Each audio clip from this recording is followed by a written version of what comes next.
This week we discuss comedy legend Harold Lloyd. No, Harold Holt. Okay, this week we discuss comedy legend and silent film star Harold Holt. No, we're discussing Harold Holt, the Australian Prime Minister. No, that's Malcolm Turnbull. No, I think you'll find it's Tony Abbott. No, Abbott came after Turnbull. Was it Costello? No, sorry. Scott Morrison is the current Prime Minister of Australia, although for how much longer, you never know. Okay, this week we're discussing Australian Prime Minister Scott Morrison. No, Harold Lloyd. Sorry, I mean Holt. The comedian. No, the Prime Minister. Of Australia. Yes. Who isn't Scott Morrison. Yes. And not a comedy legend? Not that I'm aware of. Okay. This week, we're discussing the life and death of Harold Holt, the Australian Prime Minister who failed to set the comedy world alight and never appeared in a silent film where he hung off the hands of a clock. In this episode, we will not be discussing the mountain of trivia I've collected about Harold Lloyd's antics, nor getting to the bottom of his mysterious connection with the deep state and... Wait, what? No Harold Lloyd conspiracy theories for you. It's all put a shrimp on the barbie, mate, and tie me kangaroo down for the rest of the episode. But... No, if it's Australian politics you want, that's what you're going to get.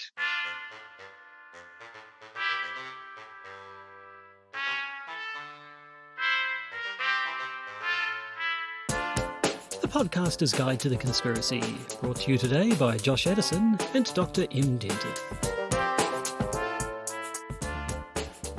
Hello and welcome to the Podcaster's Guide to the Conspiracy.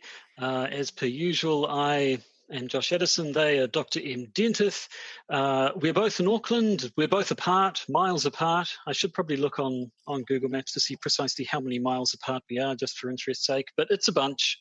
We're properly isolated and self-distancing and all of that business as we're still... I just want to note here, it's actually kind of interesting that for a country which has been metric for a really, really long time, the metaphor continues to be miles apart and not kilometres apart. It's amazing how things just don't die even with a change to a superior metric system. Yes, I think it's just because the actual distance doesn't matter, so how you're measuring it is kind of irrelevant, and miles is easier to say than kilometres. And feet and inches are a useful... Josh, I would walk 1,000 miles and I would walk 1,000 more. I mean, obviously miles are important. Well, yes. I think certainly feet and inches are quite a useful just sort of unit of measure sometimes. Depends what you're measuring. But anyway, you're right, yes, metric is the way to go. I like the fact that also for video watchers, you'll be aware that Josh's background has slightly changed. Some of the boring board games are no longer there, and you've got burritos instead. Throw burrito, yes, that's by the oatmeal guy who did like Exploding Kittens. And I know of the Exploding Kittens. Throw Burrito is a card game that also involves soft burritos that you throw at each other at various points. Well, of course it does. It's a pandemic. These things happen all the time. Yep. I was throwing burritos at people just the other day, and that is why I've been warned by the police twice this week.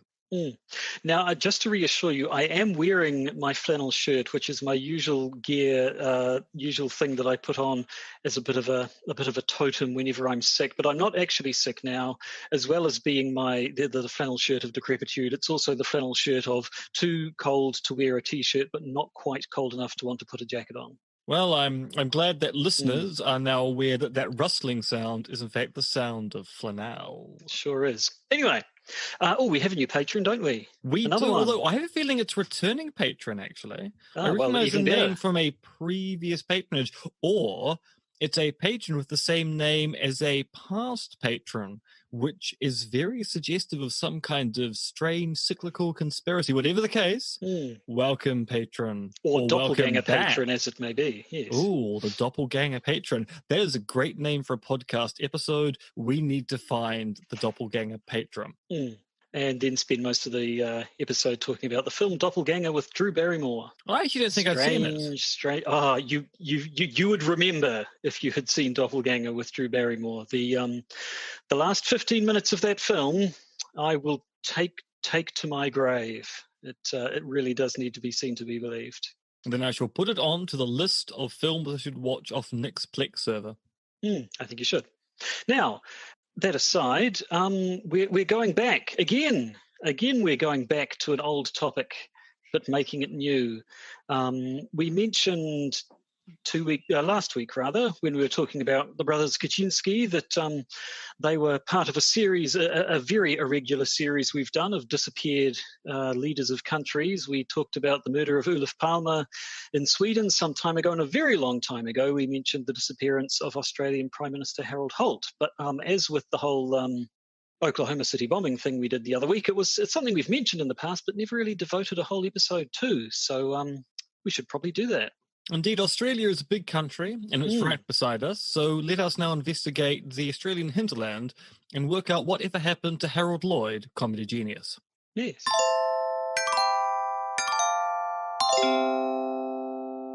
Yes, so all the way back in April 2015, so basically 5 years ago, almost exactly, we mentioned Harold Holt in an episode, which, as I recall, we did an episode on conspiracies around mysterious disappearances, and it was mostly your Jimmy Hoffa and your Lord Lucan, but Harold Holt, we sort of mentioned him in passing just because it was odd. That was a case of the sitting prime minister of a country, not a former prime minister, the guy who was in charge at that time, disappearing without a trace, which certainly there have been sitting leaders who've been assassinated or who've died on the job, but I think this is the first and possibly only time one has simply vanished from the face of the earth. So we thought we'd take a bit of a closer look at the man. I mean, the long and the short of it is that on the 17th of December, 1976, Harold Holt went for a swim and did not come back in. No, so Holt was apparently a keen swimmer and went swimming nearly every day. I have to remember that December in Australia is the beginning of summer, so it's not a cold, wintry night that he went for a swim. It was a warm summer's day. This would have been the first weekend of the summer holidays, I think. Parliament was in recess, so Parliament had shut down. So Harold Holt went, I'm going to go for a swim, or at least that's how the story goes. And he gets into the sea at around about 12:15. I'm assuming that must be lunchtime. PM. Yeah, it was a pre-lunch swim, apparently. And then goes out swimming. The water's fairly choppy, and people at the time said didn't actually appear to be particularly safe. Holt was with companions when he was out there. He swam out further than them and started to actually get pulled, presumably by a drag, further out to sea. He didn't appear to be at all concerned about this, but at one point goes beneath the water and then never comes up again. So the beach, Cheviot Beach, I don't know how French that name gets. In fact, it's near Portsea in Victoria, so those are very British places for a French named French named beach to be located nearby. Apparently it's named after a ship that got wrecked there or something, because apparently the beach is quite sort of quite a lot of rocks and reefs, fairly close offshore, which mean that the water gets very churned up and choppy and what have you. And so, yeah, apparently Holt went out for a swim. One of his companions went into the water, felt quite a strong undertow and thought, no, I'm getting out of here. And he got pulled out. The people who were with him apparently said, he didn't appear to be in any sort of distress. He wasn't raising his arms or waving for help or anything. He just swam out and then suddenly went under and just didn't come up again. So the people who were with him immediately went off for help. By about 1:30, apparently, divers were on the scene searching for him. By the end of the day, the search had become massive. Obviously, this is the Prime Minister, the sitting Prime Minister we're talking about. There were helicopters, there were boats, there were police divers, there were naval divers. He wasn't found at all on the first day. They went back the next day, and the weather unfortunately hampered their search efforts a fair bit. It sort of went from being fine to being rainy and windy and so on. But on and off, they looked for a few days, and the search sort of gradually scaled down until by the 5th of January, which is almost 3 weeks later, I guess, it was finally called off entirely, although by that stage it was down to just sort of beach patrols keeping an eye out from the sounds of things. And it should be pointed out that the person who was kind of in charge of the search, Lieutenant Commander Phil Hawke, said basically the chance of finding the Prime Minister was lost by the night of the day he disappeared. But they continued to look for him nonetheless because, as you pointed out, this was the sitting Prime Minister of Australia. So Yeah, apparently, just sort of reading up today, Cheviot Beach, the swimming was banned at the beach, and that remains true to this day. You're apparently not even allowed to actually go onto the beach. I saw some photos. There's a lookout point, and there's a memorial to Harold Holt, but you're not even allowed to go there. I'm assuming that's because it turns out it's a dangerous beach in general, as opposed to this beach killed a prime minister, and for that reason and that reason alone, we are now going to punish it in perpetuity. Yes, no, it seems like it was just a dangerous beach to swim at, and unfortunately, Harold Holt was the ultimate illustration of that. Do we know if anyone had died at the beach beforehand? Not that I've heard of. It's entirely possible, but it hadn't come up in any of the reading I've done. Because it would be the kind of thing where, sure, people have died at that beach before, but you kill one prime minister. Yep, and then you're just the killer beach for the rest of your days. Yes, I mean Holt, he was declared dead in absentia pretty quickly. Obviously, pretty much like you said, after a day. If he hadn't turned up after a day, there's no way he could still be alive, you would think. Which is why most of the search was trying to locate where his body was. They weren't expecting to find him alive. They were simply hoping that they might find his body and thus get a cause of death. So how did he drown? At what point did he drown? Etc. etc. Yeah, so I mean that was Sunday afternoon. He disappeared in the water. The following Friday, there was a very well attended memorial service held for him. Obviously, the search was still going at that point, but there was no doubt that there was no question that he might still be alive. And so we come to the official telling of the tale. And there isn't really an awful lot to tell. The Victoria Police, Victoria being the state in Australia where this is, for those who aren't aware of the geography, the Victoria Police launched an inquiry straight away, but never really reported on anything because there just wasn't much to say. There didn't appear to be any doubt whatsoever that he had drowned, and the report was really just about from what was released of it, it was more just about the different things that might have happened that could have caused his body to have gone missing. Possibly he was his body was pushed down to the bottom and got tangled in kelp seaweed on the floor.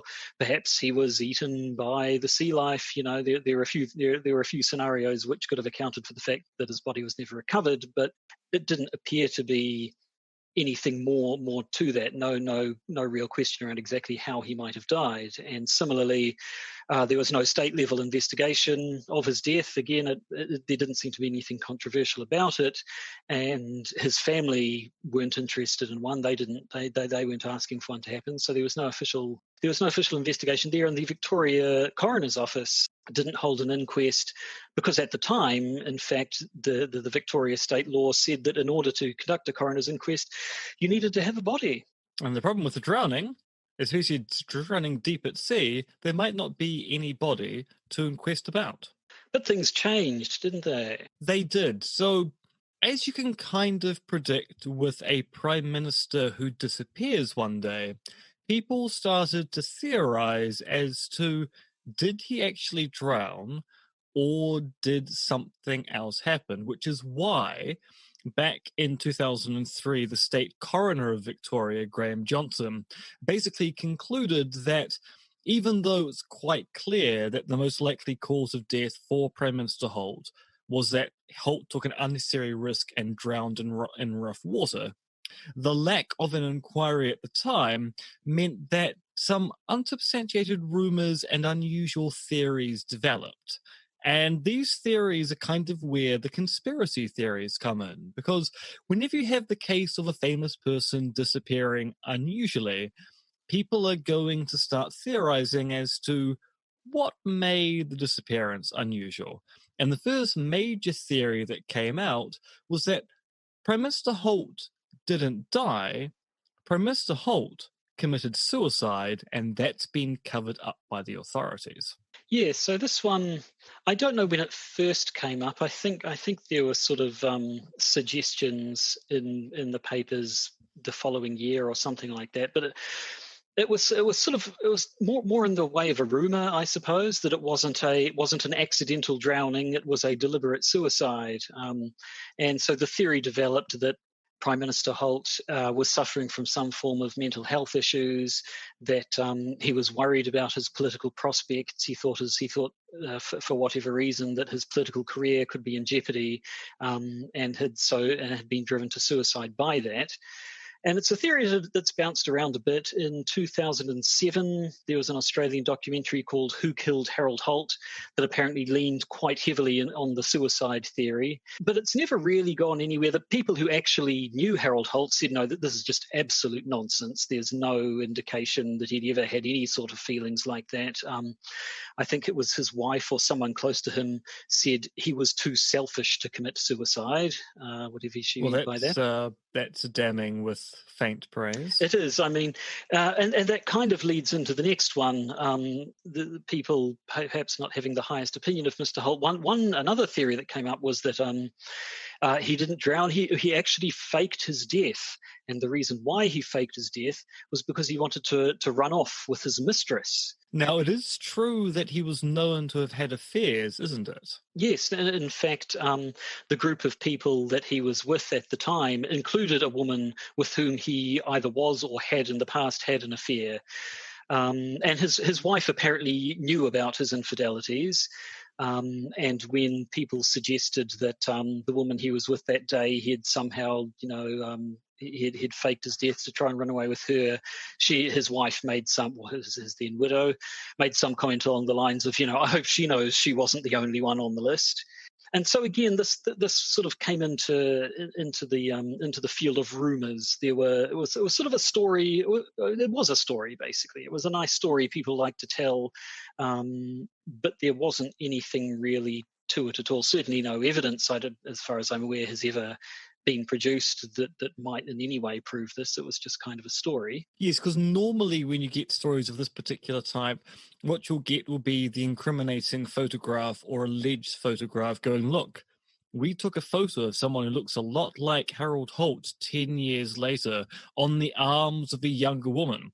Is this evidence the Prime Minister faked his own death? Is the Prime Minister now living in Hackney?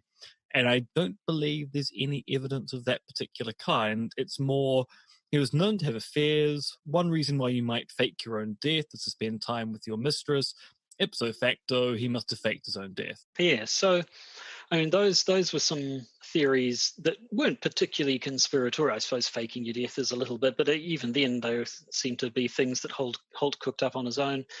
And sort of restricted to his personal life. Things get a little more political with the claims that possibly it wasn't an accidental drowning, it was some sort of an assassination. Now, of course, this now ties in quite nicely with our previous discussion of Olof Palme. It does, who, of course, people end up going, that was a politically motivated assassination, because Holt is said to have either been killed by the Americans, particularly by the executioners attached to the CIA, because he was going to pull Australia out of Vietnam, or was assassinated by members of the North Vietnamese army, presumably because Australia was in Vietnam at the time. Yes, something like that, I guess. And these theories sort of assume that there were sort of divers out in the water at the beach waiting for him underwater to swim out and pull him down and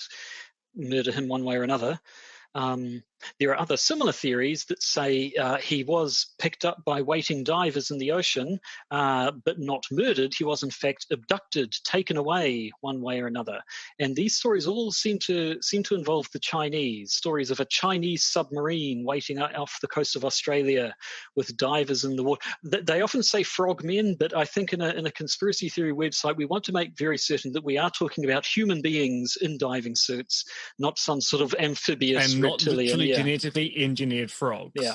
So divers waiting in the water to take him on board the submarine. Now, there are sort of two flavors there. One is that he was abducted by the Chinese for some reason. I'm not quite sure what the supposed thinking was there.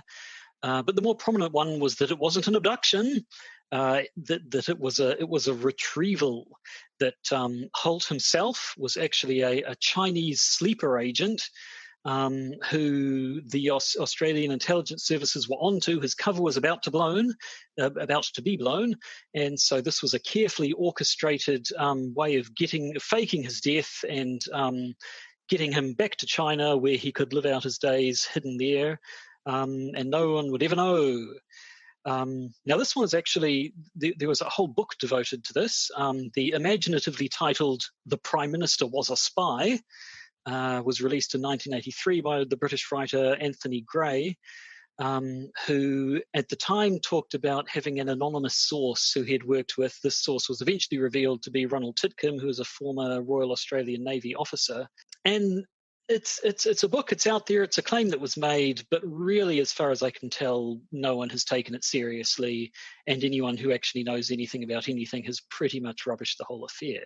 Yes, it turns out that none of the claims have been corroborated, and none of the documents which apparently show that Holt was a Chinese spy have ever been produced, which has made people go, maybe they don't exist. But of course, the big question about this particular theory is, presumably, if Holt was about to be revealed as a Chinese asset working for the Chinese, but in power in Australia, then presumably the Australian Secret Service would have revealed that anyway once Holt disappeared, because either they're about to arrest the Prime Minister, which is going to be a major embarrassment anyway, at which point they would have a story prepared for why the Prime Minister has been arrested or been taken into custody.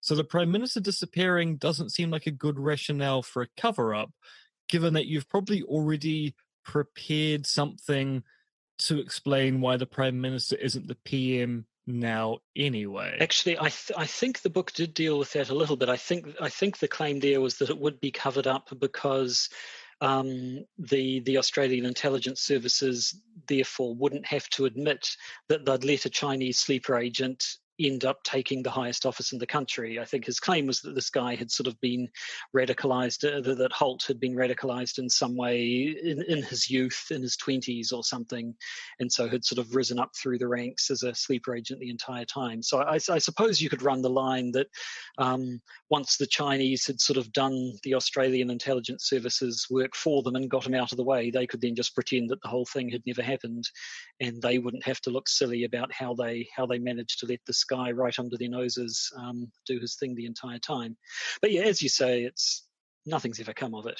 Why not then just claim that the Australian Secret Service got rid of the Prime Minister rather than reveal that he was a Chinese spy? So why go he was abducted? Why not go Holt's disappearance is entirely due to the Australian Intelligence Service doing its job and making him disappear?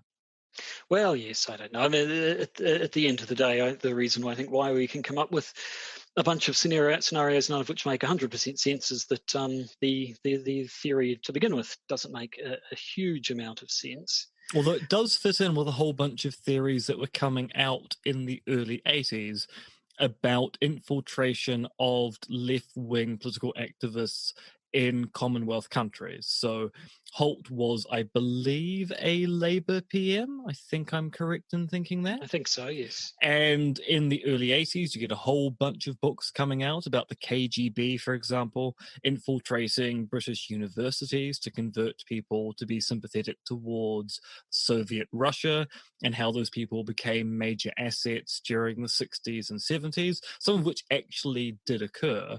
And so it makes sense that people then start looking at what's going on in Australia, going, well, Australia is quite similar to the UK, so surely the Soviet or other communist-aligned countries will be doing something similar there as well. What strange event in Australian history could we potentially explain with reference to a communist plot? Oh, look, a left-wing prime minister disappeared mysteriously. I wonder if he was abducted by the Chinese. And of course, this fits in quite nicely with the death of one of our left-wing PMs, good old Norm Kirk, who I don't think we've talked about in this podcast either. No, I wasn't aware there were theories around his death. Winston Peters has been going on about Norm Kirk conspiracy theories forever. He basically has intimated on several occasions the CIA killed Norm Kirk. See, well, they're my strong policy of never really listening to anything Winston Peters says. Has kept me in the dark on this one. I mean, in many respects, that policy does normally pay off, but in this particular case, you have missed out on an exciting conspiracy theory that I shall force you to digest in the future. Very well. Now, that's from here on in, things get a little more fanciful. Wackier? We have, now this isn't really a conspiracy theory, but the idea that Harold Holt was disappeared because he was actually a refugee alien of with extraterrestrial powers. Yes. So we've just spoiled for you the plot of the 2017 short film The Defector. In fact, I know it's called The Defector Part 1. Yes, there hasn't been a Part 2 that I'm aware of. So when I first watched it back in 2017, I think this was when the video was up on Vimeo, when you finished watching it, you could enter your email address into a field and it would alert you as to when Part 2 was going to come out. Part 2 has never appeared, but it's quite a good little short film. Very well done, yeah. Yeah. Yeah, so just look up The Defector Part 1, and I think you'll find it quite interesting, but certainly that doesn't claim to be anything but a work of fiction. Unlike the last entry on our list, now when back in episode 43 we talked about Harold Holt, I had just done about 5 seconds worth of Googling Harold Holt conspiracy theory, and the first thing I came across was the website of a man called Gary David Simmons, and I remember saying at the time that if you picture in your head the website of a tinfoil hat-wearing stereotypical conspiracy theorist, it would look pretty much exactly like this website. It's been tidied up a little bit. Came back to it again, and it's looking a bit better. But well, all right, let me clarify. It's gone from looking like a really bad GeoCities site to looking like a moderately good MySpace page. Yeah. I mean, it's not a professional operation, but it doesn't claim to be. It's the work of a single man, that man being Gary David Simmons. And he claims to know what happened to Harold Holt, because he claims to be the person who did the dirty, or at least was part of the dirty trick. So he claims that he was, he was a naval diver. I think there's plenty of information on record there's no question that he was indeed a diver in the Australian Navy. But Josh, he was not just a naval diver. He was a naval diver who was subject to mind control drugs and had a chip implanted in his throat. Yes, indeed. If you go to the website harold-holt.net, you can see he's put up reproductions of scans he's had done that supposedly show this computer chip that's in his neck, and he talks about how this bunch of naval divers were subjected to various mind control experiments that were fashionable at the time. He was drugged and experimented on in other ways. He claims that he forgot all of this for many decades. Indeed, at some points claims that he actually forgot how to speak and read and write and only regained those senses, those capacities in more recent times. But through this fog of drugs and mind control, he now believes that he now remembers that on the day he was indeed a diver waiting out in the surf for Harold Holt. He remembers towing Harold Holt's body to a fishing vessel that was waiting further offshore, and claims that he was the diver who was tasked with diving down to the bottom of the ocean with Harold Holt, tethering him there and leaving him there. He thinks that at the time he dragged Holt away, Holt had been drugged but wasn't actually dead yet, and that he would have drowned having been tied down at the bottom of the ocean.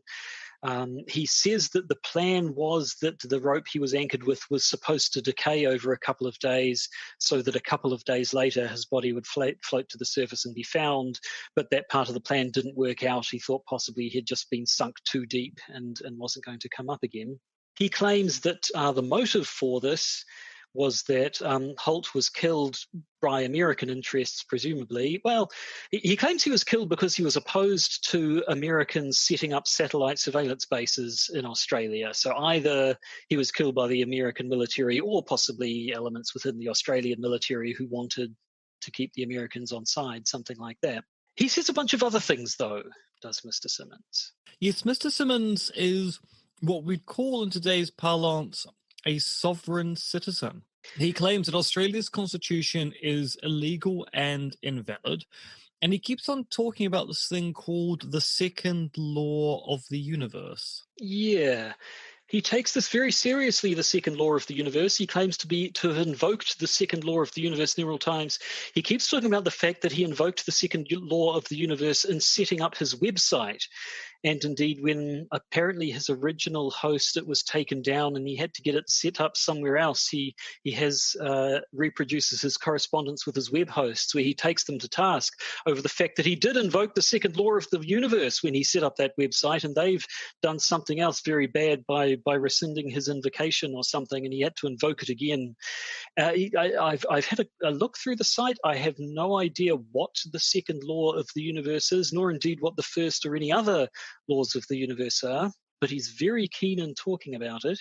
It actually reminds me a lot of the so-called geomancer's mile, which is a measurement you find amongst people who believe in a pre-deluge super civilization of human beings. So basically a civilization which disappeared with the flood or a natural disaster. And they talk about how all these monuments around the earth are unified by the fact that there's a common measurement between them all, the geomancer's mile. Now, no one ever tells you how big a geomancer's mile is. They simply tell you that all the monuments share this common measurement. And they do it in such a way you end up going, I don't think they know what a geomancer's mile is. They simply know that other people like that term, and so they're using it all the time. And maybe Mr. Gary David Simmons is very keen on the second law of the universe without necessarily being clear exactly what that law is. So yeah, he's been fairly vocal in his way. Apparently it was back in when was it again? 2005, when the Victorian State Coroner released his conclusions on the death of Harold Holt. That sort of spurred Mr. Simmons apparently to become a bit more vocal. I don't know if that was the point when he recovered these memories that he claims to have, but that seems to be when he started talking to people. And he's apparently written many times to the authorities claiming to know what happened to Holt. He's filed various affidavits. He's made statutory declarations about the things that happened to him, the things that were done to him by the government, and the things that he claims he was made to do by them. And yeah, it certainly doesn't come across as particularly persuasive. Although I suppose you could say it does sound exactly like the sort of things that a person who had been drugged into insensibility and made to do all sorts of things under mind control would say. Yes, this is one of those things that cuts both ways, because on one level, if you receive a letter from a member of the public saying, hello, I've recovered my memories recently, and it turns out that I was one of the people responsible for assassinating a sitting prime minister of this country, your first reaction is likely to be, I think you might be a bit of a nutter, and file the letter away. At the same time, if it turns out there really was a conspiracy to drug and enact mind control upon citizens in order to get them to be complicit in state-sanctioned murders, then they're probably only going to remember that when they recover their memories due to some particular event, at which point being concerned citizens who are aghast at what happened to them are then going to write letters starting off with, hello, I just recovered my memories and I helped assassinate the sitting prime minister of this country. But yes, I think his case certainly is not bolstered by all the sovereign citizen, Australia's constitution is illegal and invalid, I invoke the second law of the universe stuff. I think that would probably further colour any opinion we might have of him. I notice and also, given that they did do a very large amount of diving at the site that Holt disappeared at, the body being trapped beneath the waves seems implausible, unless, of course, you think that the police divers and the naval divers were actually in on the conspiracy, at which point, of course, they're not going to find the body because they know exactly where it is and just won't look there. Now, on his website, he publishes a few sort of news articles where he's been mentioned. I found him mentioned a few times in places, but it was usually the sort of tone was, and here's what this crazy person thinks. But he put up a few news articles where his claims had been appeared to have been taken somewhat seriously. One of them, they sort of was a amalgamation of his theory and the theories of another man called Colin Law, another Australian, who claims that Holt was killed not because he was opposed to American satellite bases, but because he wanted to set up an Australian atomic energy industry, and the American nuclear power industry didn't want the competition. Sort of mentioned the Rockefellers didn't want anyone cutting into their profits, and they sort of, and this particular article sort of mentions that as the motive, but then brings in Mr. Simmons as sort of the proof about that Holt met with a sticky end. This was published though in not one of Australia's main newspapers. It was published in The Nation, which I couldn't find mention of until I went back and looked at the guy's site and saw that it's pointed out to be the official newspaper of Australia's One Nation political party. I think I know those fellows. Party. Yes. Yeah. That is the super right-wing, highly xenophobic party in Australia, so perhaps not the most erudite of publications. Which we should point out does have a sitting MP in Canberra, so they might be a fringe party, but they're not so fringe that they're actually not represented in Australian politics. Yes, I mean that's the long and the short of it with Mr. Simmons, and I think we mentioned the case of Ulif Palmer at the start, and I think a lot of these theories have a similar problem to the ones in the Ulif Palmer theory, where people claimed that he had been, if you recall, or if you didn't hear that episode, the sitting Prime Minister of Sweden was shot on the street one night while he was out for a walk, and people immediately suggested it was some sort of a political assassination. But one of the problems with that is that at the time, Prime Minister Palmer, the reason why he was out on the street was because he and his family had decided pretty much on the spur of the moment they were just going to go see a movie, and they were on their way to the cinema. That hadn't been announced in advance.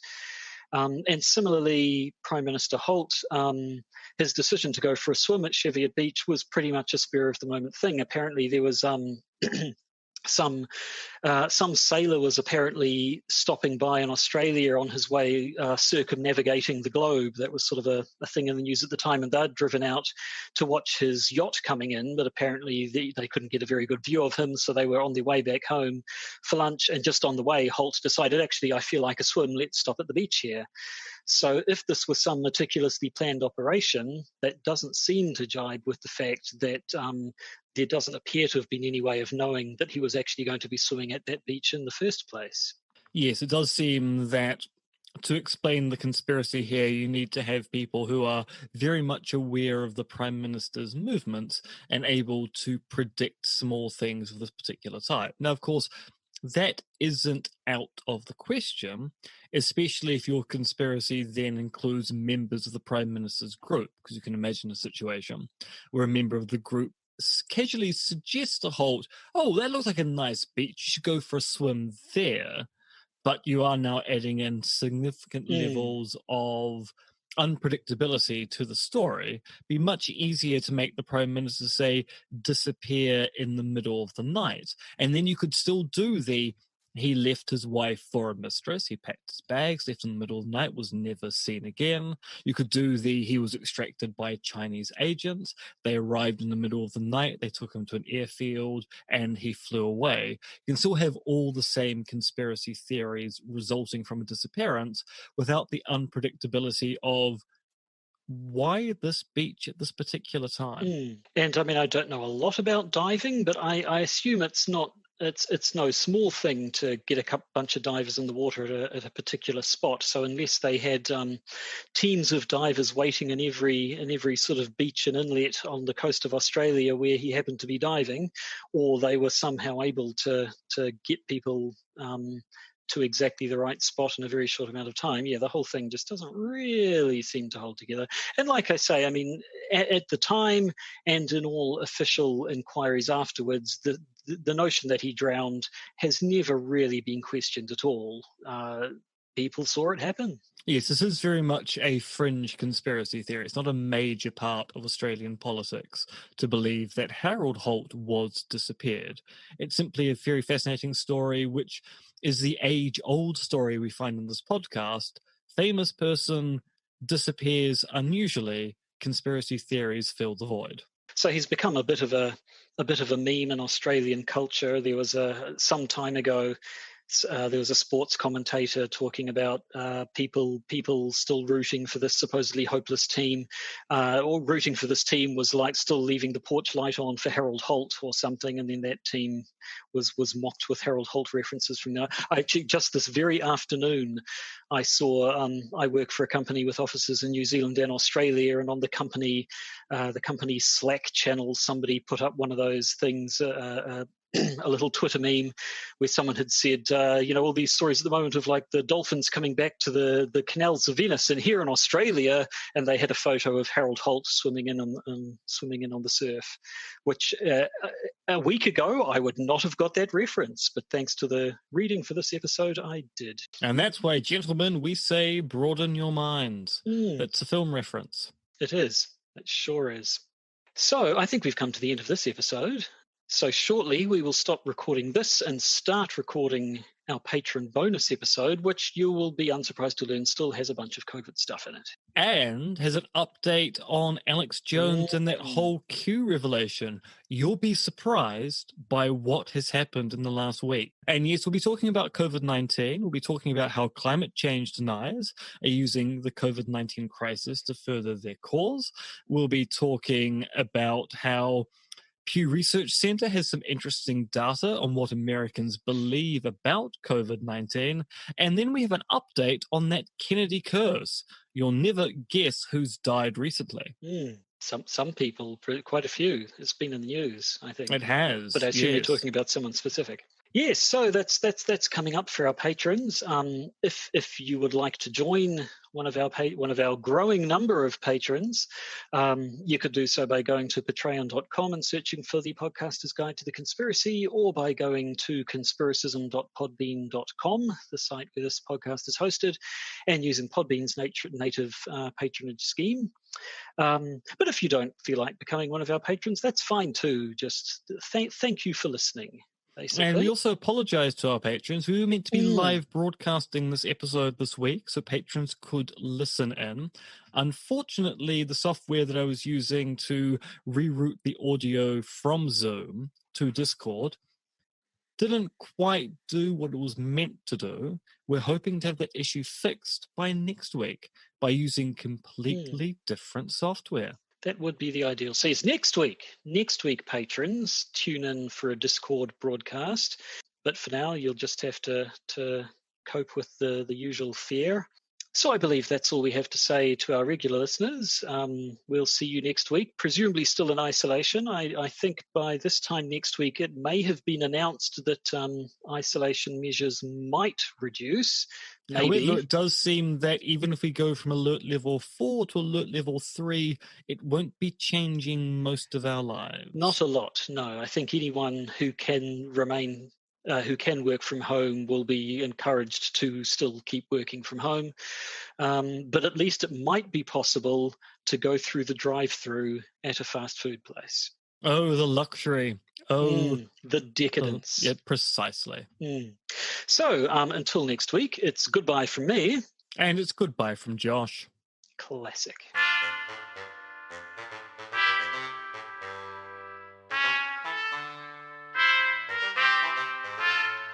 You've been listening to the Podcaster's Guide to the Conspiracy, starring Josh Addison and Dr. MRX Denton, which is written, researched, recorded, and produced by Josh and M. You can support the podcast by becoming a patron via its Podbean or Patreon campaigns. And if you need to get in contact with either Josh or M, you can email them at podcastconspiracy@gmail.com or check their Twitter accounts, Monkey Fluids and Conspiracism.